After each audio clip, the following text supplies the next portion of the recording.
Good morning, everyone. Welcome home.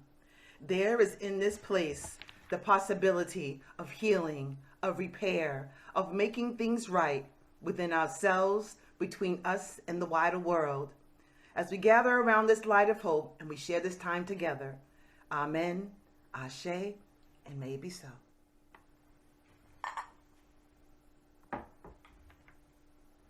Good morning, and thank you everyone for being here. It's a beautiful morning. I understand it's going to be a very hot day, but it's lovely sunshine this morning, and we are glad that you chose to take time to join us. Whether you are with us now or later in the day or live streaming, we welcome you to spend time with us on Sunday mornings.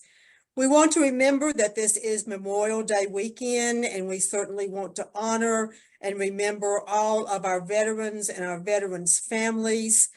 We want to remember that many volunteered and others were drafted and did not volunteer for the service. So we want to remember all of our veterans, and at the same time, we want to pray that wars will cease and that there will come a time when we will not need military and wars and fighting. And the song this morning that we have is about that. It's called One Day, and it's a group of 3,000 young people who are Jewish, Muslim, and Christian joining together in song as they dream about one day. I have to catch my breath after that. I don't know about you, but it's so emotional for me to see those young people, Christian, Jews, Muslim, all together praying that we stop fighting. Very No more emotional. fighting, no more hate, no more wars. I think that we all pray for that on this Memorial weekend and always. And Liz has some announcements for us. Thank you, Melba. So next Sunday, back here at Wedgewood, we will be in the month of June, which is also Pride Month, and I will be speaking on the history of Pride here in Charlotte. So at Wedgewood, social justice is very much the core of who we are. For many years, to the point where we've been vandalized, previous leaders have received death threats. It's the core of who we are and something we wear as a badge of honor. We believe that everyone deserves equal rights, opportunities, treatments, regardless of their race, socioeconomic status, sexuality, gender identity, and so much more. And we do many things in honor of that. And if you go to the next slide, Ryan. Thank you. A part of that is our Social Justice Book Club, which is one of our most popular programs. It's completely free. It's on Zoom. Anyone can join. And our next meeting is Thursday, June 6th at 7 p.m. on Zoom. And we have we have someone here who knows a little bit about this book, Rashid Khalidi, which is very exciting. So please read through page 222. Even if you haven't read through it, I know I've heard such wonderful things and it's a really powerful book and also some really wonderful discussions. So even if you haven't read anything, you could still learn something. So we encourage you to join that if you are so moved. Plus, you don't have to read it all to get, you can read just chapter 6, for example, and become enlightened to a certain degree. Exactly. Thank you, Thomas. Yeah. And then we also have coming up this in just a couple weeks now, our film festival, our inaugural film festival, focusing on Palestine 100 Years of Struggle. We've had some amazing people and organizations stepping up to help us sponsor this event. It is completely free for all attendees. We have 5 films that we're showing all in one day at the Independent Picture House. And we encourage folks to attend and engage in some really lively discussions. This is just our way of, one of the ways that we are showing support for what's happening and trying to bring awareness. I think we've all been following this for a long time, but those of us who were on the planning committee and watched some of the screeners, we're pretty knowledgeable, but even watching the screeners, we learned some things. And so we hope that folks will join us and come to all these free showings and learn a few things and hopefully engage and support what's the freedom and liberation for Palestine. And we have on this coming Thursday, the House Summit at the Charlotte Convention Center, or Housing Summit. It's going to be at 8:15. They have registration. The event begins at 9 a.m. Hopefully, maybe we'll have some more information about that, Melba. Yes, if you're interested, LaWanna Mayfield reached out to me about this, talking about the housing situation that we have in Charlotte. As we all know, there's just not affordable housing, and that's what this summit is about. If you were interested, just email the church and I'll send you all the information and the agenda and everything. Awesome. Thank you, Melba. And then on Saturday, June 29th, the Poor People's Campaign will have their march on Washington. There are buses going from Charlotte. So if you want to participate in that or learn more, you can visit poorpeoplescampaign.org. And membership, we are small, but we are mighty, and we do things really differently. We are lay-led, we are interfaith. You know, we have the word church in our title, but we're really a community of people from all walks of life. We have common values, but, you know, as we were talking about before in the coffee and conversation part, we all have our own different beliefs, but we come together and find common ground. And if you feel like Wedgewood might be the place for you, we welcome you with open arms and hope you will consider joining us. This is a very exciting time in the life of our congregation. A lot is happening, and you know, we've been having some periodic meetings, making some decisions about the direction we're going, which is also very exciting. And in order to have a say and a vote in that, you do have to become a member. And it's very easy to do so. We don't make you take a class or anything. It's just a brief Google Forms. We can collect your information, like your name and your email and your address. It's very basic stuff. So if you are interested in joining, we would love to have you.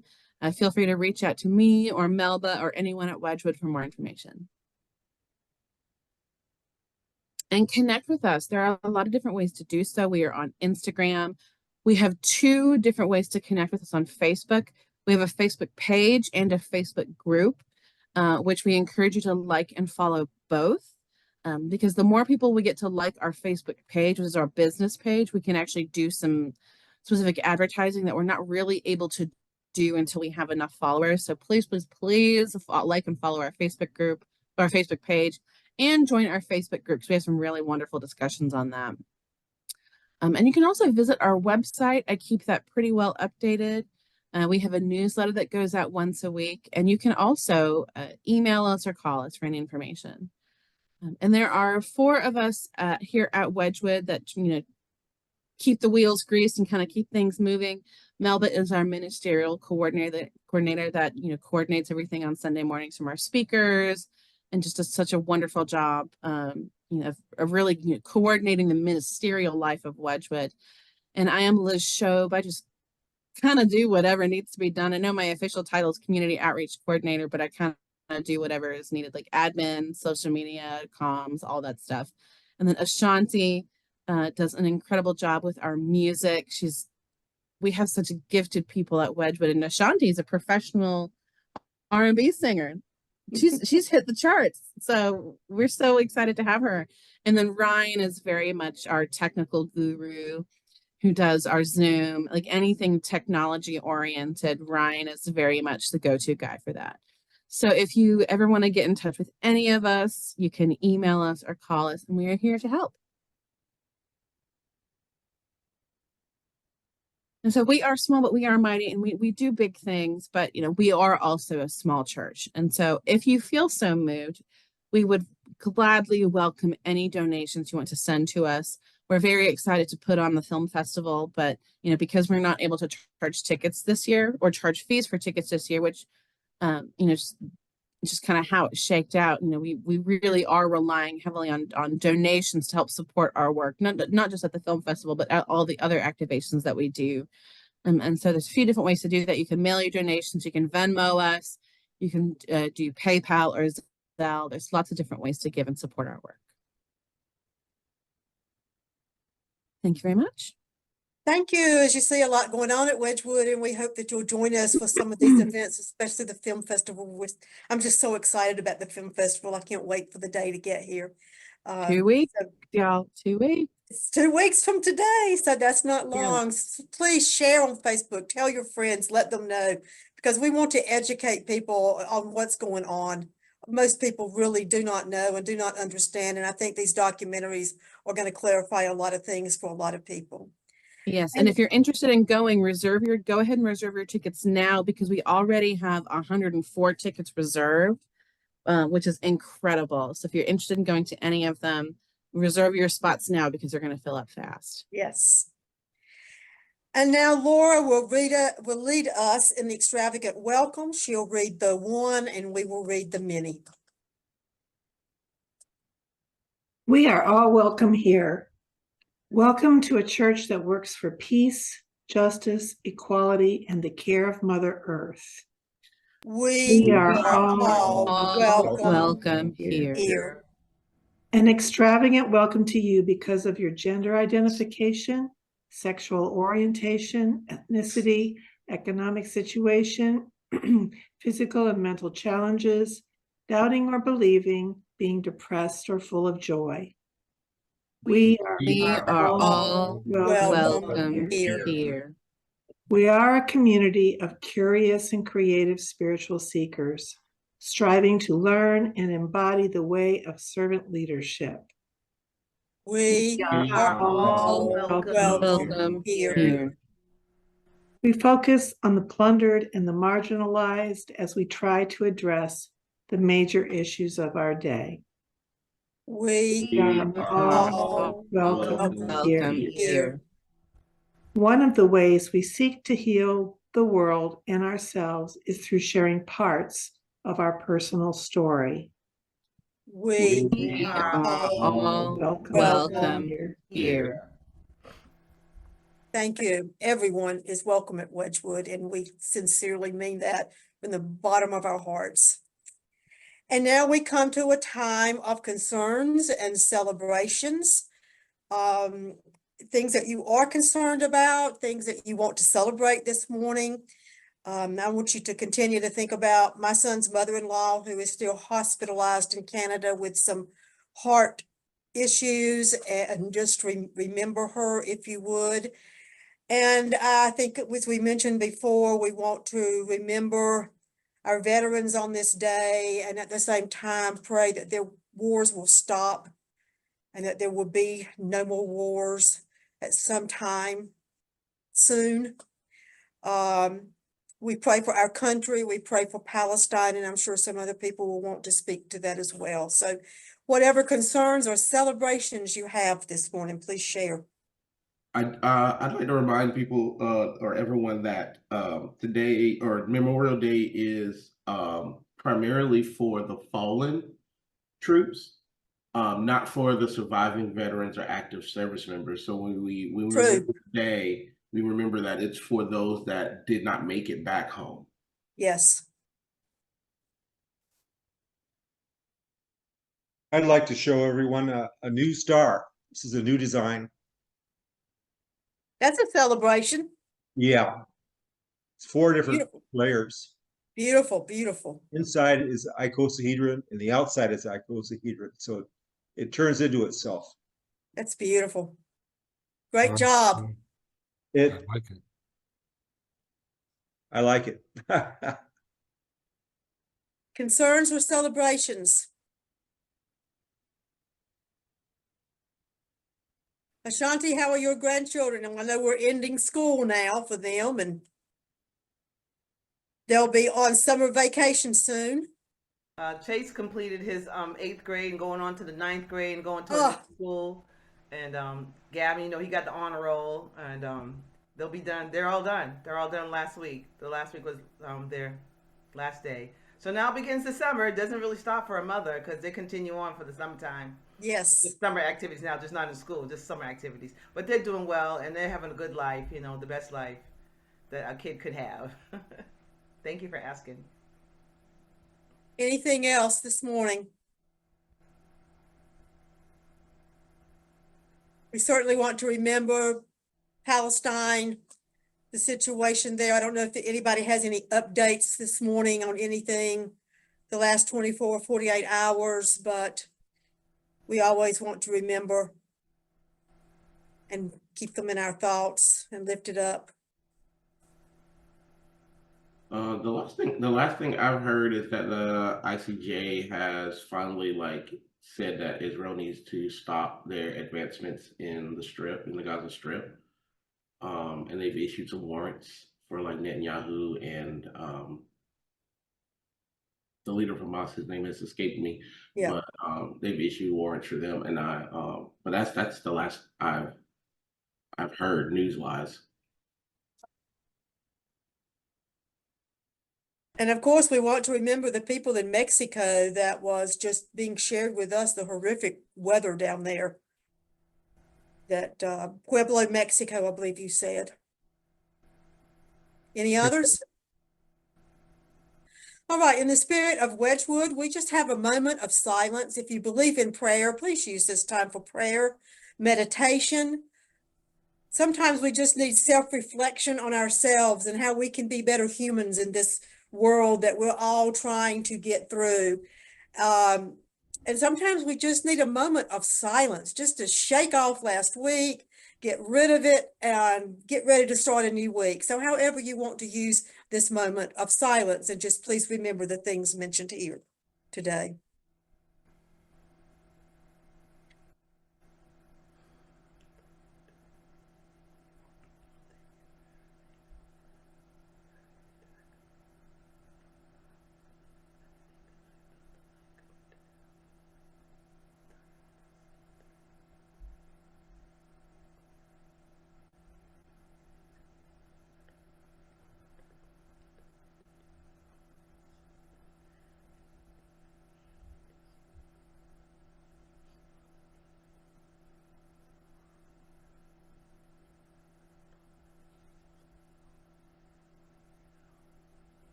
Amen.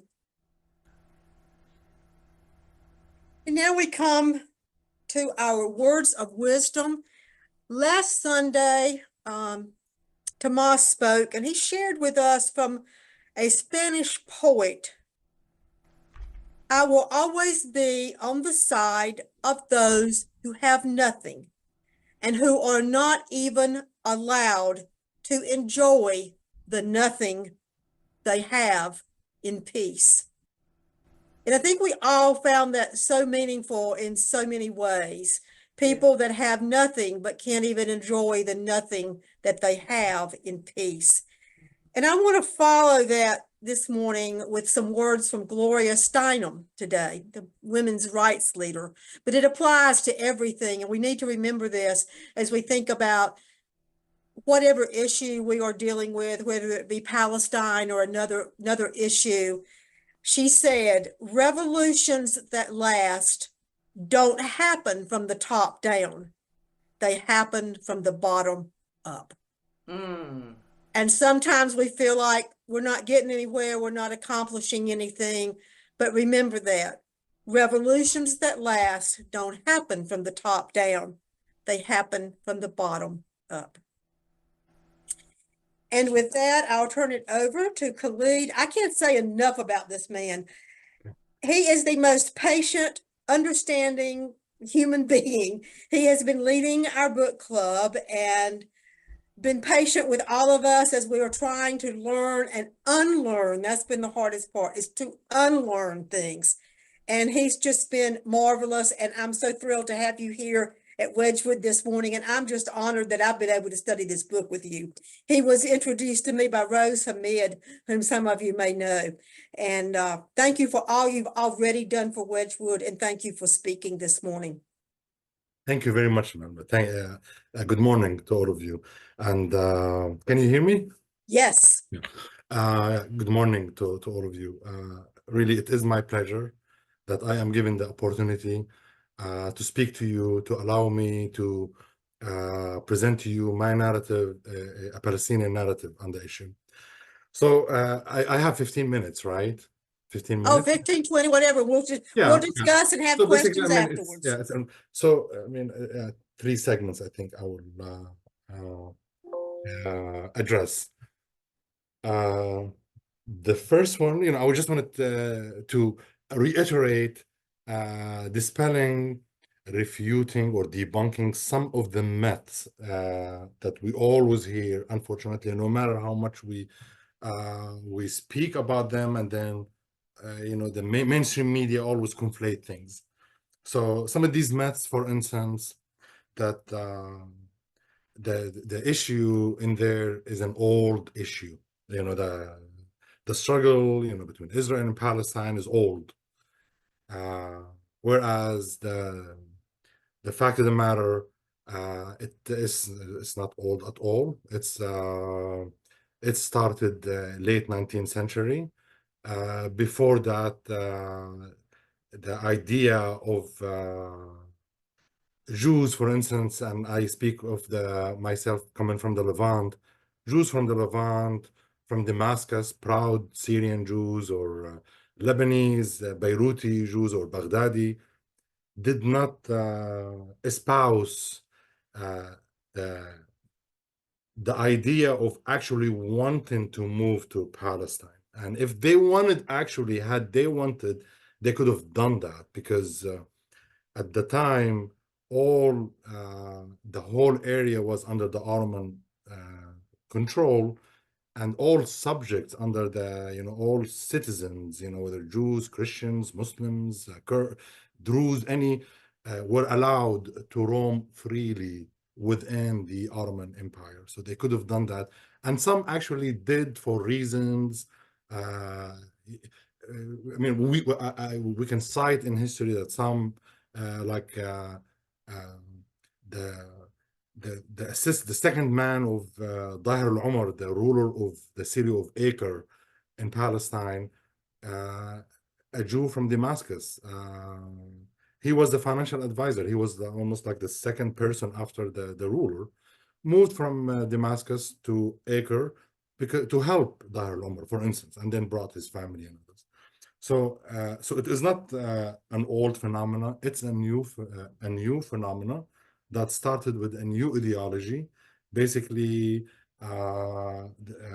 with the inception of political Zionism, that this land belongs to one people, that they are returning to this land, and that this land had no people in it, and all of that. I don't want to. I'm sure you know about the whole thing, but the point here that it's not biblical, or I mean it's not ancient. The conflict that we see is a new construct, and I hope myself as a Palestinian that this construct can be deconstructed.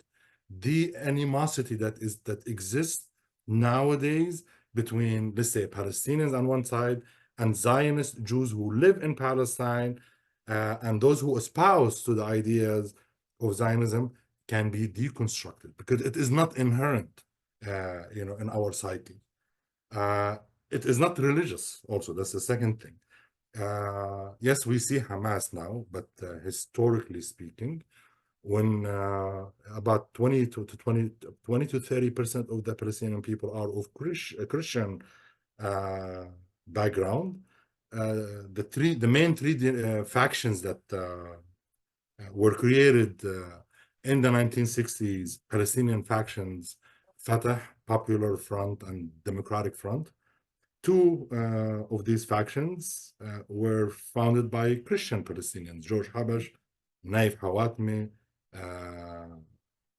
and many other, but mainly Naif Hawatmi and George Habash.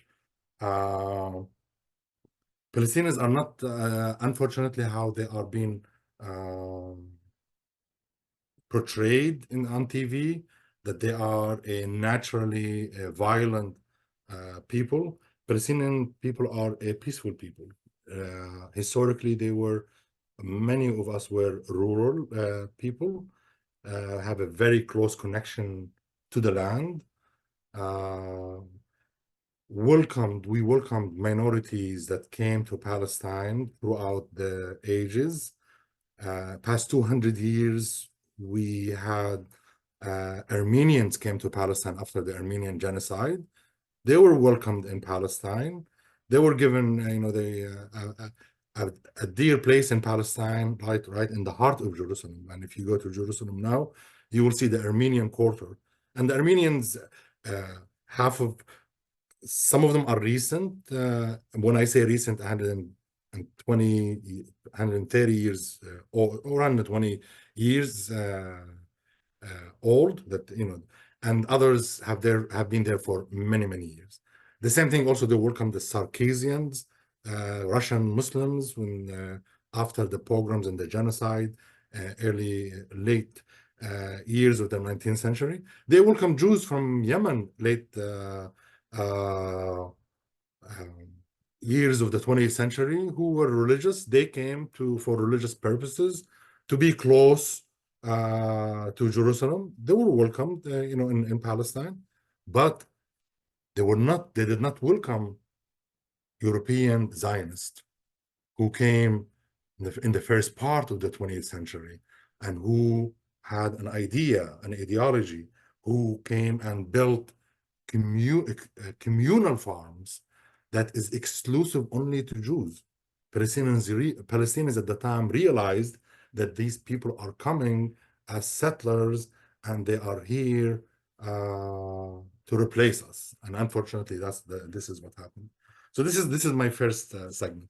The second segment that I wanted to talk about is my family, myself as a Palestinian. So I come from a city called Nablus.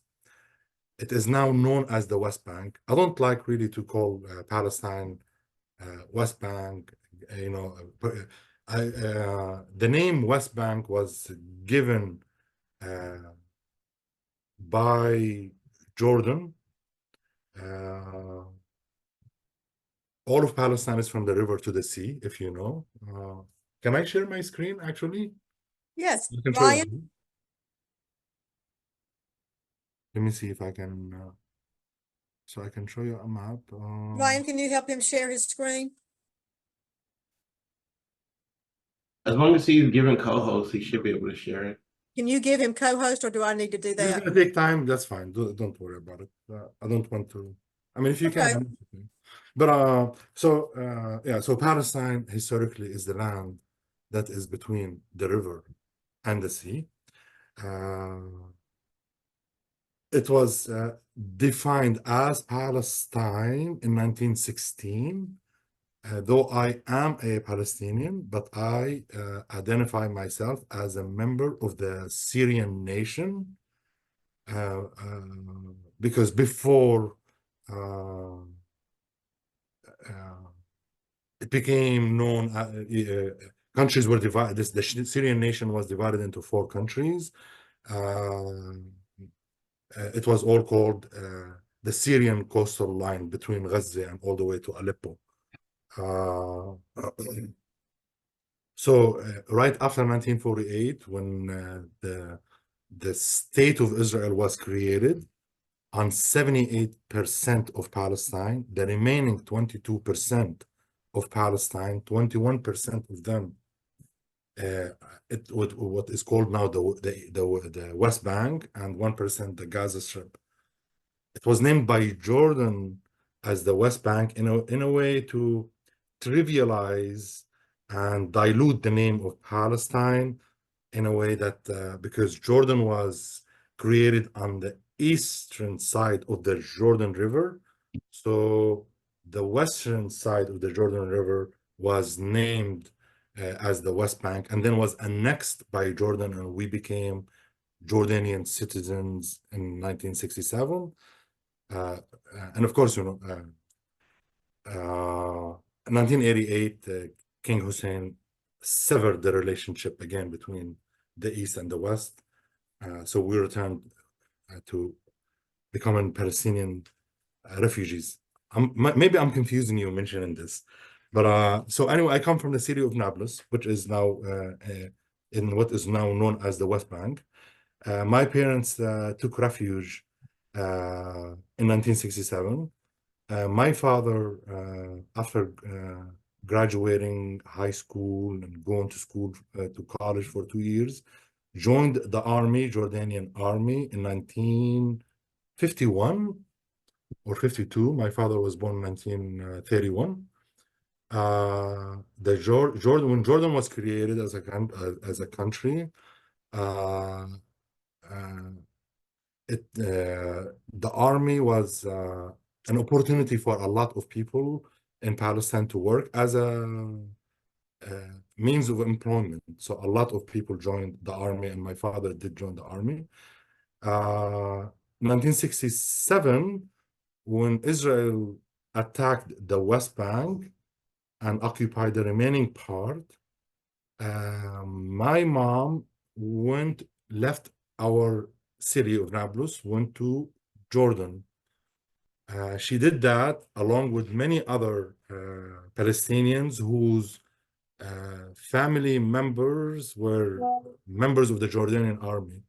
My mother was afraid that if she stays in Palestine and my father stays out, then we may never be able to see my father. She did not want to follow the example of what happened to the Palestinians in 1948. A lot of Palestinians were kicked out, and the ones who remained could not see their family members outside Palestine. So we didn't want to repeat that. So either my father comes, of course he cannot because he's a member of the Jordanian army. So my parents went, my mom went out, and the same with many other Palestinians. Then when we went out and when the war ended, the war only lasted for 6 days. The Palestinians wanted to go back, but we were not allowed. And this is how, specifically myself as a Palestinian, how we became refugees. We were not allowed to go back to Palestine. So we stayed in Jordan. So I was born in Jordan. I remember my mother's father and mother did not leave Palestine, Nablus. All of my mother's siblings and left, and then they couldn't go back. As a result, my grandfather, maternal grandfather, who was the mayor of our town, fell ill. He was a strong, mighty, a strong man, a strong-willed, and physically also a strong man. He fell ill because he couldn't, in his mind, he could not come to terms with the new reality, seeing that all of his kids are gone. Most of the people are gone. Life has changed. So he fell ill, and I would always, like, when I was 45 years old, I remember my mom, whenever she sits down, she used to manually wash our clothes. Whenever she sits down and wash our clothes, she would start crying. And I would ask her, why are you crying? And she said, well, I miss my dad and my mom. Why don't you go and see them? Well, I can't go and see them. And me and my siblings with her, just don't worry, we will be like, your father and mother or something, just trying to make her feel better. In 1975, my grandfather became very sick, and he wanted to see his children.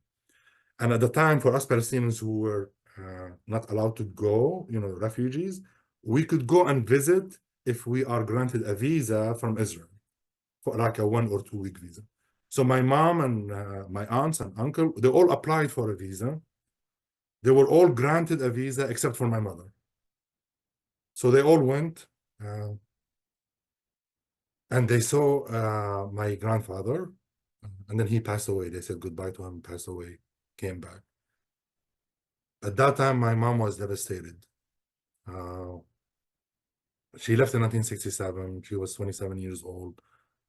A person who grew up all of her life in a small village. We are in from a small village close to Nablus, like about 2 miles west of Nablus. So most likely she spent all of her life in her village, and then for the first time in her life, moving out to a different country. This was in 1967, and then not seeing her parents and hoping that she will go one day. And then now her father passes away, and all of her siblings saw him. So she was devastated. At that time, I knew what it means to be a Palestinian refugee. This is, I think, I mean, when I think, this is how I became conscious of myself as a Palestinian, because I knew, and we asked my mom before, it's only 35 miles, Amman from Nablus. And we asked her, why didn't you go? It's like, how can I go? We cannot go. We cannot go back to our land. And many times my father will take us on trips to the boundaries of Jordan and Palestine, and will show us, this is, and we can see our city, this is, our city. And we saw it. And we saw the old road, the road to Nablus from Jordan. And we all wish we can, just go back. So this is from my mom's side. My father's side, my father was always very, very hopeful. Came to Jordan, never wanted to invest and buy a house or a land in Jordan. It's like, why should I do that? I built a beautiful house, and he did build a beautiful house. Maybe one day I'll send you pictures of it. It's a beautiful, beautiful house in our village, and surrounded by olive trees and all types of fruits and all that, just with a so it's like, why should I buy a house when I can always go? And my father, in a way, like he always had hope. He said, and he would sit down and tell us that because we lived in a small house in Jordan, we complained, and he said, just don't worry, we have a beautiful house in Palestine. He said, the United Nations will never abandon us. I am sure they are going to allow us to be repatriated. You just have to be patient. Remember 1978, if you guys remember. And am I taking me? Am I taking my time? Oh, take your time. Just we're listening. Yeah, thank you. If you remember 1978 with the Camp David Accord between Egypt and Israel, and the idea that there was going to be a comprehensive peace, and the Israelis will let go, of the land they occupied in 1967, and they would let us go back. My father was so happy at the time. Yeah. And never happened. And but unfortunately, it did not come to fruition. After that, 1988, when Yasser Arafat and Jordan and Palestinian leaders started talking about, oh, okay, fighting, we cannot liberate our land through arms because Israel is much more powerful than us. I mean, they have dealt us harshly, in Lebanon in 1982, and it was a very sad experience for our Palestinians, what happened to them.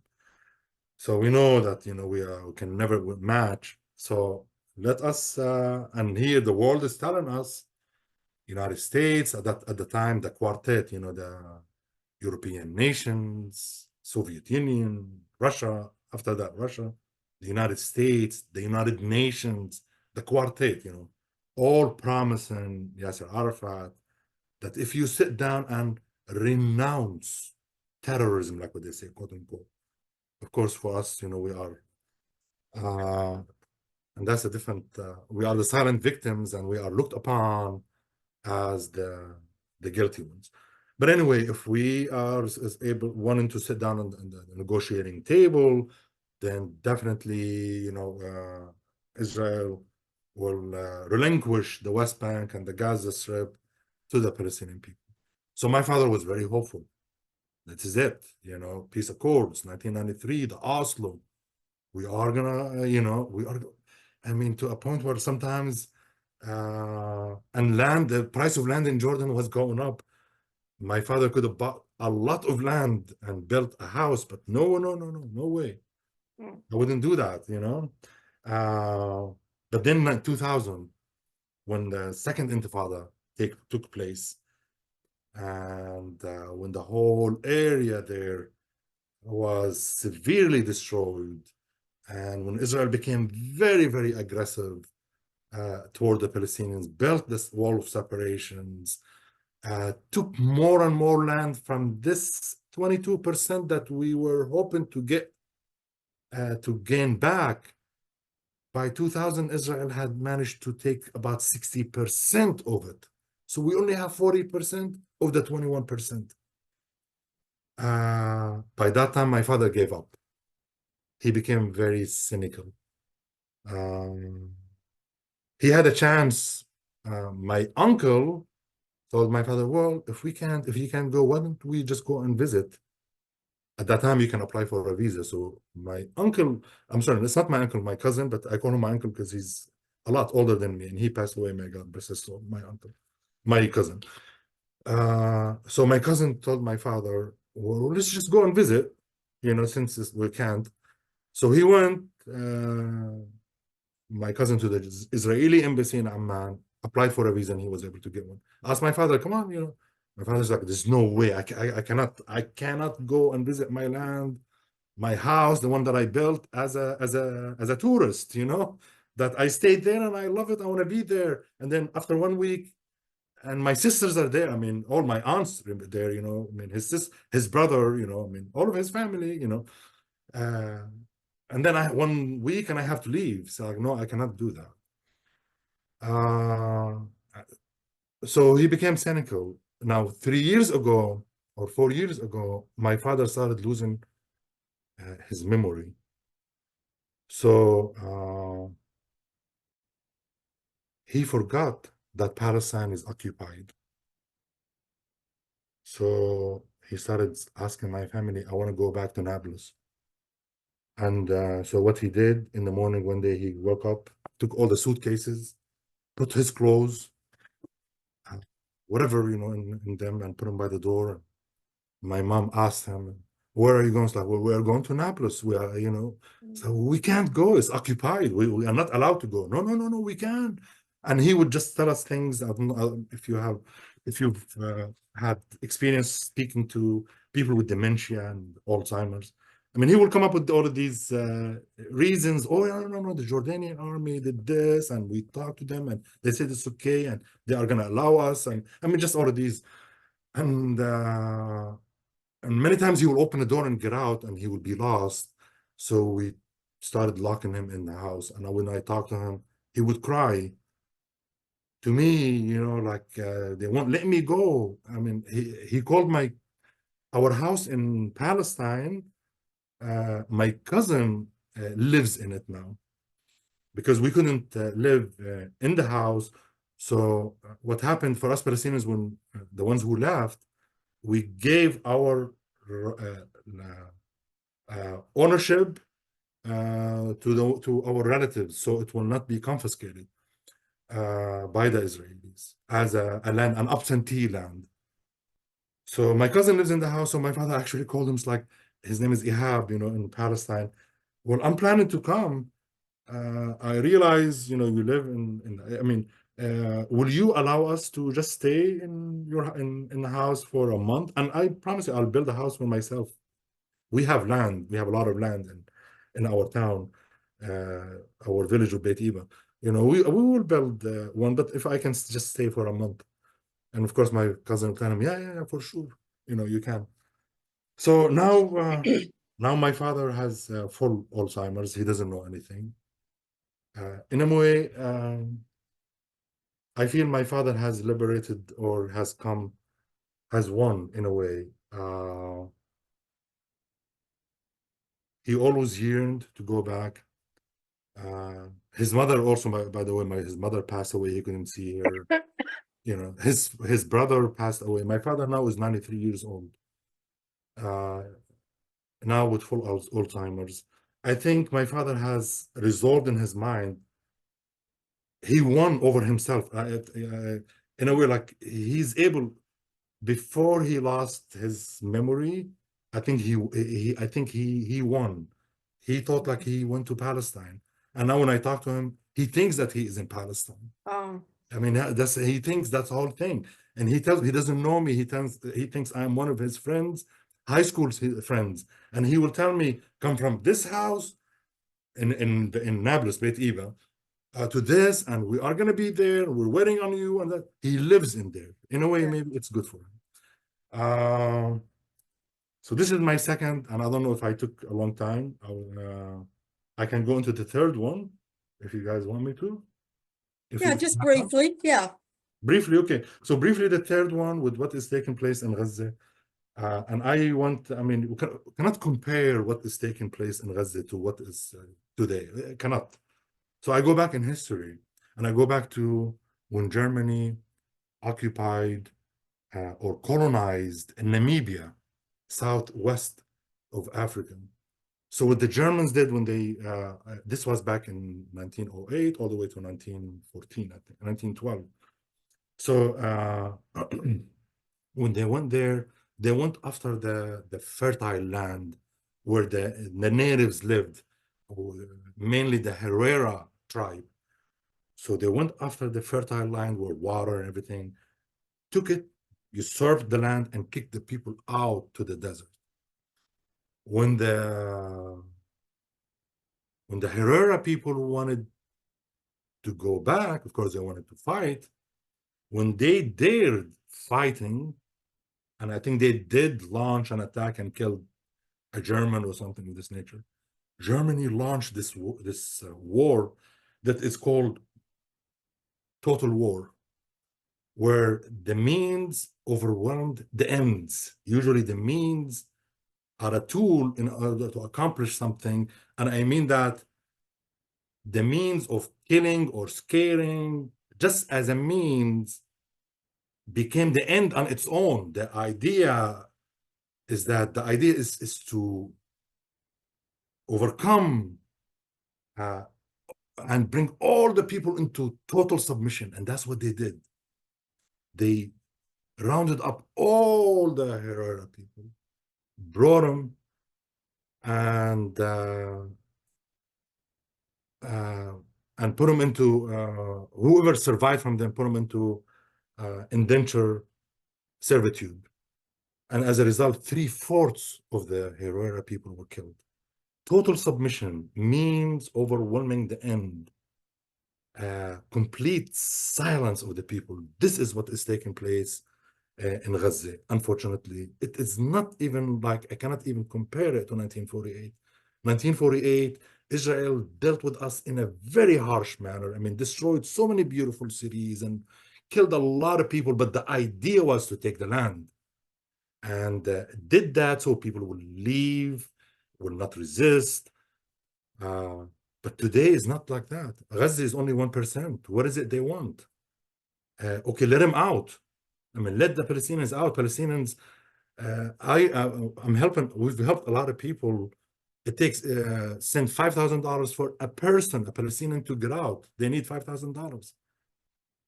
Let them out. Let some people want to be out, you know, to put them in one place and to punish him in this manner cannot be compared to any in our recent history. Yeah, I'm gonna stop here. All right. Thank you very Does much. anybody have a Yeah. question? That's an amazing story of your father. It's just almost like the dementia became a blessing. Yeah. Exactly. That's what I It wanted to took him say. away from his pain. Yeah, I mean, thank you for using. I mean, yeah, I'll borrow this from you. It became like a blessing. Exactly. Yeah, and because he thought he was already there, he was at peace. Yes. Exactly. In his mind. So when he knew he wasn't there, he's stressing like, I need to go, Yeah. and that's what makes him, get sick and stressed. Yeah. So it was a blessing that he didn't really know. Exactly. Yeah.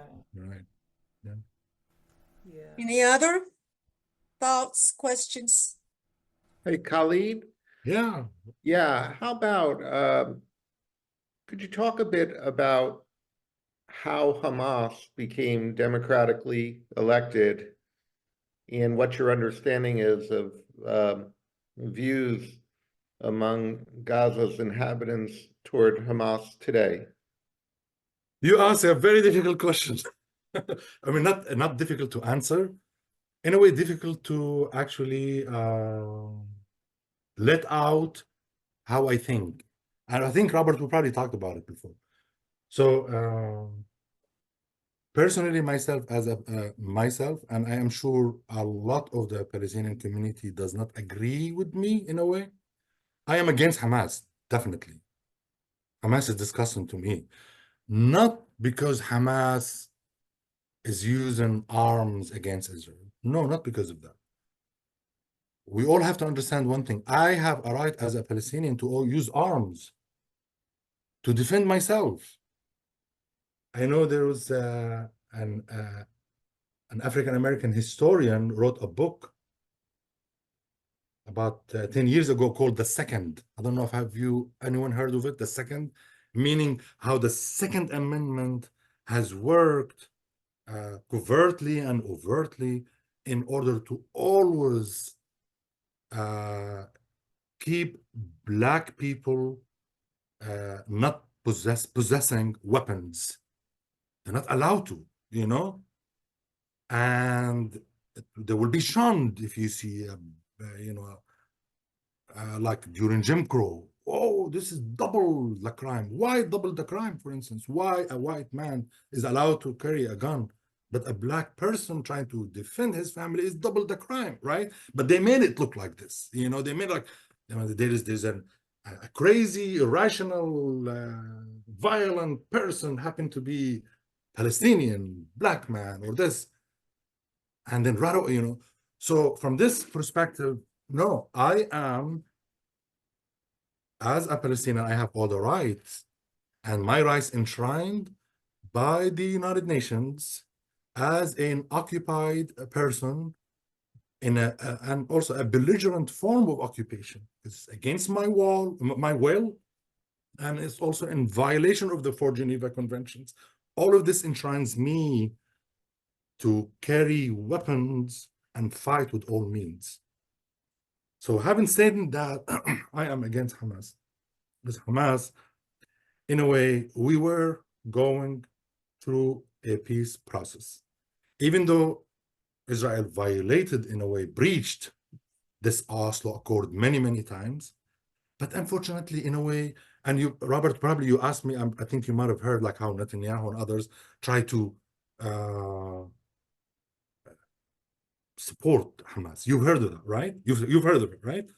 So they did that, and actually I have 2 books on that I'm reading now by this beautiful, really highly academic Jewish historian, Tanya Reinhardt. You've heard of her before? Tanya Reinhardt.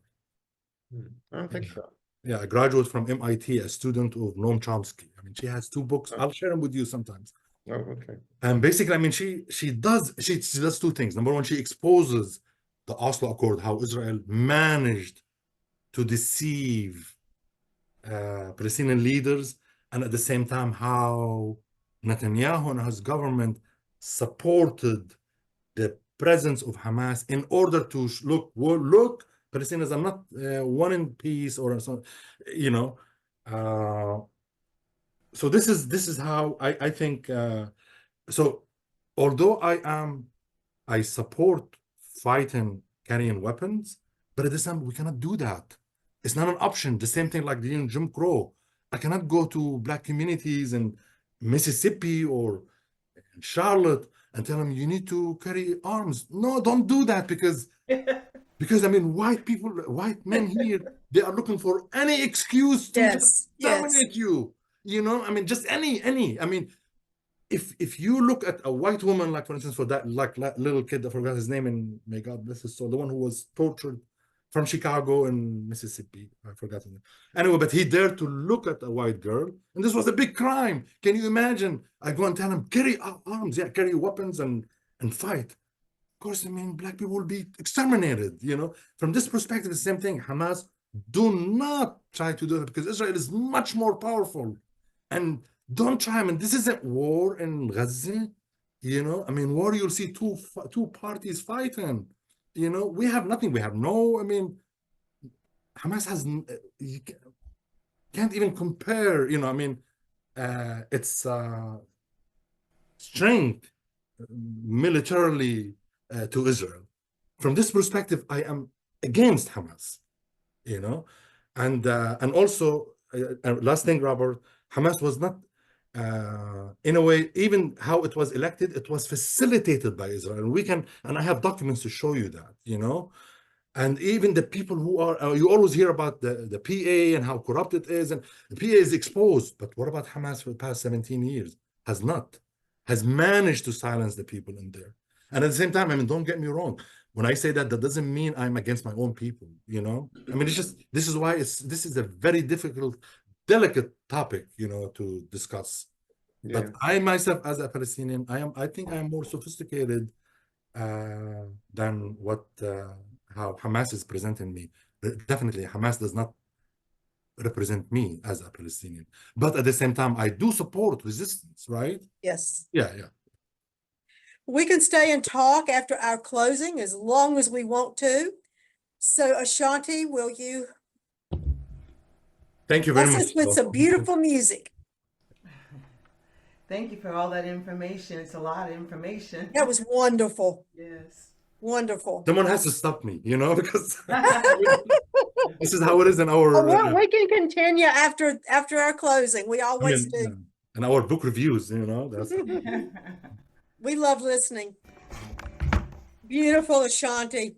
thank you. And our closing words today, I'm not sure the source, but they're so poignant for what we've talked about today. Staying silent in times of injustice is privilege. Staying silent in times of injustice is privilege. Thank you. Shanti? Thank you. Thanks.